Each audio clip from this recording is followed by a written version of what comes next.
So here's a good question. Can you get rid of that loose skin that accrues whenever you lose tons and tons of weight? So we're talking about people who maybe have lost 100 pounds or more, and they get that horrific looking loose skin that they don't like. But really depends. Your skin is the largest organ in your body, and it's also got a degree of elasticity to it as well. But as you gain the weight, which takes a long time, it's a very long process to gain a lot of weight, just like it is a long process to lose the weight, though not nearly as long as you spent gaining it. So keep that in mind. So as you spend all that time gaining the weight, your skin gradually stretches out further, further, further, adapting as it accommodates the entirety of your body. So to that end, when you decide to lose weight, you start losing, and then your skin starts shrinking a little bit, but it gets to a point where it has been stretched out so much that it ceases to shrink. You could think of this as a type of plastic deformity. So think of a rubber band. Rubber band stretches, goes back to normal, stretches, goes back to normal, stretches, goes back to normal, and eventually, if you stretch it too much, it's not going to go back to normal. Another good way to think about this would be somebody who's had too much anal sex. Eventually, their butthole's not going to go back to normal. So think of it like that. So the key is, as you lose weight, is you want to do it slow.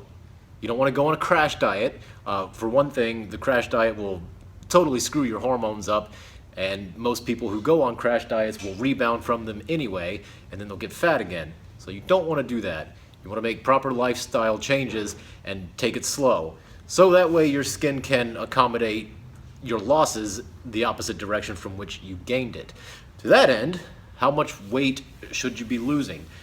If you are morbidly obese and you decide to start losing weight, you might notice at first that maybe the first month you'll lose 20 pounds, give or take, maybe a little bit more, maybe a little bit less. And then as you keep on going, you'll lose less and less as the weeks go by. That's completely okay. So if you go onto a calorie restricted diet at first, you're going to lose a lot of water weight. You're not going to retain as much food because your calories are in control. And then eventually you'll plateau, and then you'll make adjustments, and then you'll start seeing the results happen again. Combined with the fact that hopefully you're lifting weights and exercising and all that, you'll be gaining muscle at the same time. So the ballpark is eventually you want to shoot for 1 pound a week, 2 pounds being on the high end. And so yeah, and that'll keep your hormones in check. It'll be a slow process, but if you don't plan on dying anytime soon, slow progress is better than no progress. So if you have any questions, leave a comment, like, share, subscribe, go visit all my websites. Now, this is a little afterthought for that video.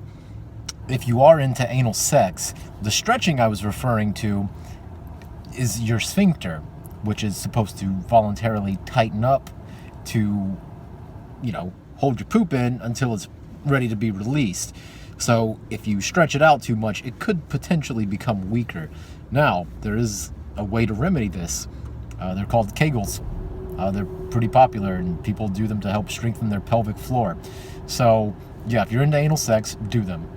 And then you won't get a plastically deformed asshole.